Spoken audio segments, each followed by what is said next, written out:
Merhaba değerli dinleyicilerim. Bu korku hikayeleri serimizde yine gerçek yaşanmış iki korku hikayesini sizler için anlatacağım. Kanalıma abone olup videoyu beğenerek bana destek olabilirsiniz. Çay veya kahvenizi yapıp koltuğunuza yaslandıysanız bu birbirinden ürkütücü iki korku hikayesini dinlemeye hazır olun. İyi dinlemeler. Birinci hikayemiz 3 harfli damat. 10 sene önce kadardı. Mahallemizde oturan bir falcı abla vardı.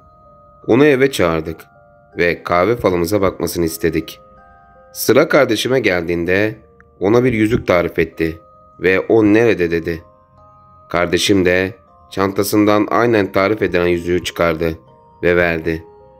O yüzüğü bir 3 harflinin onunla nişanlanmak için verdiğini söyledi. Hatta işaret parmağına takmasını onun istediğini söyledi. İnsan kılığında göründüğünü, uzun boylu, saçları omuzlarında, hatta yeşil gözlü biri diye tarif etmişti. Kardeşim de onayladı. Çantasını tamire götürdüğü zaman çantacı da aynı bu tarifte birinin olduğunu da söylemişti. Orada beklerken kardeşime fal bakabileceğini söylemiş. Kardeşim reddedince ısrar etmiş. Bizimki de iyi o zaman. Benim önemli bir işim var. Bugünlerde netice bekliyorum. O iş ne olacak diye sormuş. Bu da sonu çok iyi. Gideceksin demiş. Halbuki kardeşim bir yere gideceğinden hiç bahsetmemiş. Ve işi olmuştu. Yurt dışına gitmişti. Neyse. Kardeşim beklerken dükkana 6-7 yaşlarında ikizler gelmiş. Ve bu adama dayı yüzüklerini getirdik demişler. Adam da yüzüklerden birini bizimkine yine ısrarla uğur getirir demiş. Para almayacağım diye veriyor. Ve aynen bizim falcı ablanın söylediği gibi bu yüzüğü işaret parmağına takması gerektiğini söylemiş. Neyse, falcı abla bu yüzüğü taktığı zaman çok asabi olduğunu söyledi ve kardeşim de doğruladı. Yüzüğü bizim falcı abla aldı ve yerine yeşil taşlı başka bir yüzük vermişti. Aradan 1-2 sene geçmişti. Kardeşim yurt dışına gitmişti. Diğer kardeşim de evde arkadaşlarıyla cin çağırıyordu. Ben de TV seyrediyordum. O an aklıma geldi ve yanlarına gidip birkaç soru sorup soramayacağımı sordum. Kabul ettiler. Bizimkiler sorularımın cevabını bildikleri için fincanı oynatmasınlar diye sorularımı sadece aklımdan geçireceğimi söyledim. Çünkü akıldan geçenleri okuduklarını duymuştum. Aklımdan önce kardeşim nasıl diye geçti. İyi diye cevapladı. Sonra ona yaklaşmaya çalışan bir 3 harfli vardı. Yine çevresinde mi diye geçti aklımdan. Hayır yazdı. Peki neden yaklaşamıyor diye sorduğumda Saniye diye yazdı. Saniye de bizim falcı ablanın ismiydi.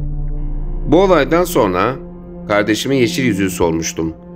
Bize ilk başta anlatmamış ama iş yerindeki dolaptan cüzdanın içinden çalındığını söyledi. Parasına dokunmayıp sadece yüzüğü almışlar. Biz o 3 harflerin olduğunu düşünüyoruz hala. Kardeşim şu an evli ve bu gibi olayları artık yaşamıyor. Yani kurtuldu ve dilerim bir daha da yaşamaz.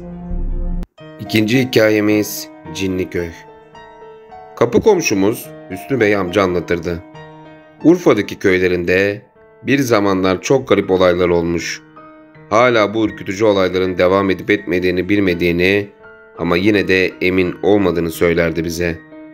Çünkü köyüyle tüm ilişkisini koparmıştı. Aklımda kaldığı kadarıyla bu olanları sizinle paylaşmak istiyorum. Köylerinin adı Karakeçi, namı diğer Cinliköy. Çevre kasaba ve köylerin insanları cinlerin musallat olduğu bu köyden ve orada yaşayan köylülerden olabildiğince uzak durmaya çalışırmış. 1900'lü yıllarda Karakeçi'nin çobanı, çok dindar birisi olan İbrahim bir gün sürüyü otluğa salmış ve bir ağacın altına oturmuş. Çoban İbrahim'i rehavet basmış ve uyuyakalmış. O esnada birkaç hınzır kıkırdama duymuş. Hemen gözlerini açmış. Gördüğü şey çevresinde toplanmış ve başında bekleyen, ona sinirli sinirli bakan ve bağırıp çağırarak ağza alınmayacak küfürler savuran koyun sürüsü olmuş.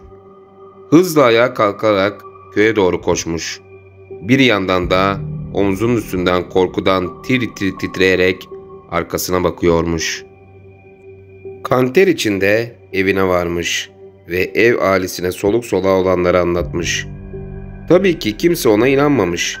Gerçi o zamanlar gulyabani rivayetleri çok yaygınmış ama yine de İbrahim'in anlattıklarını çok saçma bulmuşlar.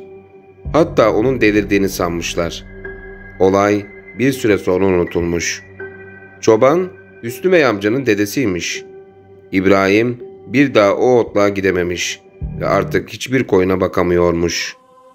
Bir gece tuvalete geldiği için evden çıkmış ve ertesi sabah boynu 180 derece dönmüş ve de gözleri çıkartılmış bir vaziyette yerde yatarken bulunmuş. Birkaç köpek çobanın bomboş olan göz oyuklarını yalıyormuş ve de kalan et parçalarını kemiriyormuş. Herkes onu köpeklerin parçaladığını düşünmüş. Çobanın oğlu Hüseyin birkaç yıl sonra evde yalnız kaldığı bir zamanda namaz kılmaya karar vermiş.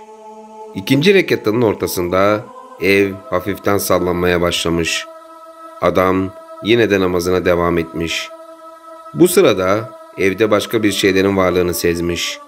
Onu ziyarete gelenlerin etten kemikten olmadıklarını hissetmiş ve de onları göremediği için de korkusu ikiye katlanmış. Belki bu ifritler gider diye dualara devam etmiş ama her ne kadar Allah'a sığındıysa da varlıklar gitmemekte kararlıymış. Secdeye vardığı anda üstüne ağır bir şey atlamış ve de sırtına binmiş. Hüseyin durmadan kelime-i şehadet getirmiş ve her Allah dediğinde üstündeki şey daha da bir bastırıyormuş.